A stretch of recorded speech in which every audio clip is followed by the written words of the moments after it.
ದೇಶ ಯೂಟ್ಯೂಬ್ ಚಾನೆಲ್ಗೆ ನಿಮ್ಮೆಲ್ಲರನ್ನು ಮತ್ತೊಮ್ಮೆ ಸ್ವಾಗತಿಸುತ್ತೇನೆ. ಸಂತ ಲೂಯಿಸ್ ದಿ ಮೌಂಟ್ಫೋರ್ಟ್. ದೇವಮಾತೆಯ ಪವಾಡ 2. ಜಪಮಾಲೆಯನ್ನು ಧರಿಸಿಕೊಳ್ಳಿರಿ. ನಮ್ಮ ತಾಯಿ ತನ್ನ ಜಪಮಾಲೆಯನ್ನು ಬೋಧಿಸುವವರನ್ನು ಮಾತ್ರ ಆಶೀರ್ವದಿಸುವುದಿಲ್ಲ, ಆದರೆ ತಮ್ಮ ಮಾದರಿಯ ಮೂಲಕ ಇತರರು ಅದನ್ನು ಹೇಳುವಂತೆ ಮಾಡುವ ಎಲ್ಲರಿಗೂ ಅವಳು ಹೆಚ್ಚಿನ ಪ್ರತಿಫಲವನ್ನು ನೀಡುತ್ತಾರೆ.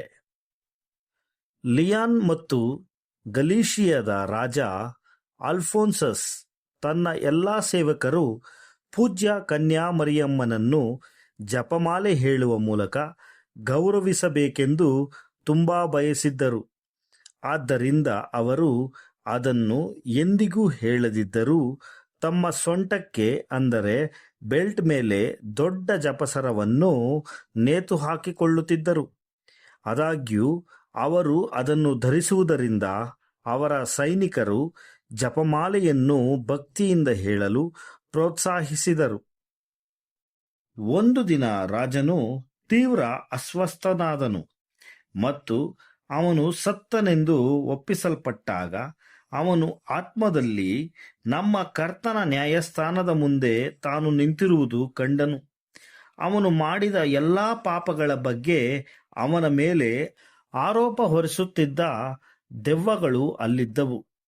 ಅದಾದ ನಂತರ ನಮ್ಮ ಕರ್ತರು ಅವನನ್ನು ಖಂಡಿಸಲು ಮುಂದಾದಾಗ ಕನ್ಯಾಮರಿಯಮ್ಮನವರು ಅವನ ಪರವಾಗಿ ಮಾತನಾಡಲು ಮುಂದೆ ಬಂದರು. ಅವರು ಒಂದು ತಕ್ಕಡಿ, ಅದು ಜೋಡಿ ತಕ್ಕಡಿಯಾಗಿತ್ತು, ಅದನ್ನು ತರಿಸಿದರು. ತಕ್ಕಡಿಯ ಒಂದು ಕಡೆ ಅವನ ಪಾಪಗಳನ್ನು ಇರಿಸಿದರು.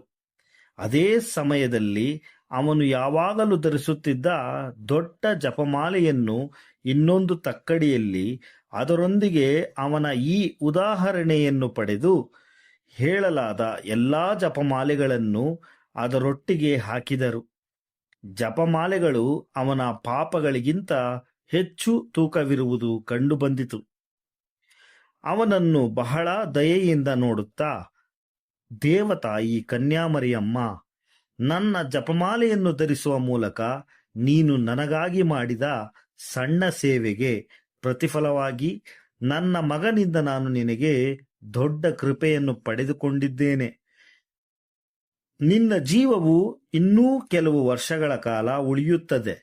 ನೀನು ಆ ವರ್ಷಗಳು ಬುದ್ಧಿವಂತಿಕೆಯಿಂದ ಕಳೆಯುವಂತೆ ನೋಡಿಕೋ ಮತ್ತು ತಪಸ್ಸು ಮಾಡು ಎಂದು ಹೇಳಿದರು. ರಾಜನಿಗೆ ಪ್ರಜ್ಞೆ ಬಂದಾಗ, ಅತ್ಯಂತ ಪವಿತ್ರ ಕನ್ಯಾಮೇರಿಯ ಜಪಮಾಲೆಯು ಧನ್ಯವಾಗಲಿ, ಅದರ ಮೂಲಕ ನಾನು ಶಾಶ್ವತ ನಾಶದಿಂದ, ಅಂದರೆ ನರಕದಿಂದ ಮುಕ್ತನಾಗಿದ್ದೇನೆ ಎಂದು ಕಿರುಚಿದನು. ತನ್ನ ಆರೋಗ್ಯವನ್ನು ಚೇತರಿಸಿಕೊಂಡ ನಂತರ ಅವನು ತನ್ನ ಉಳಿದ ಜೀವನವನ್ನು ಜಪಮಾಲೆಯ ಭಕ್ತಿಯನ್ನು ಎಲ್ಲೆಡೆ ಹರಡುವುದರಲ್ಲಿ ಕಳೆದನು ಮತ್ತು ಪ್ರತಿದಿನ ಅದನ್ನು ನಿಷ್ಠೆಯಿಂದ ಪಠಿಸಿದನು. ಪರಿಶುದ್ಧ ದೇವಮಾತೆಯನ್ನು ಪ್ರೀತಿಸುವ ಜನರು ರಾಜ ಅಲ್ಫೋನ್ಸಸ್ ಮತ್ತು ಇತರ ಸಂತರ ಮಾದರಿಯನ್ನು ಅನುಸರಿಸಬೇಕು. ಇವರು ಪವಿತ್ರ ಜಪಮಾಲೆಯ ಭಕ್ತಿಯನ್ನು ಇತರರಿಗೆ ಹರಡಿ ಮತ್ತು ಅದನ್ನು ಧ್ಯಾನಿಸಿ ಪ್ರಾರ್ಥಿಸಿದ್ದರಿಂದ ದೇವಮಾತೆಯ ಮಾತಿನಂತೆ ನನ್ನನ್ನು ವಿವರಿಸುವವರು ಶಾಶ್ವತ ಜೀವವನ್ನು ಹೊಂದಿಕೊಳ್ಳುವರು ಎಂಬ ಆಶೀರ್ವಾದವನ್ನು ಹೊಂದಿಕೊಳ್ಳುವರು. ನಾವು ಧರಿಸುವ ಜಪಸರ ಅನೇಕರಿಗೆ ಮಾದರಿಯಾಗಲಿ. ಅದು ಅಲಂಕಾರವಲ್ಲ, ಅದು ಭಕ್ತಿಯಾಗಿ ಮಾರ್ಪಡಲಿ. ಆಮೆನ್. ನಿಮಗೆಲ್ಲರಿಗೂ ಧನ್ಯವಾದಗಳು.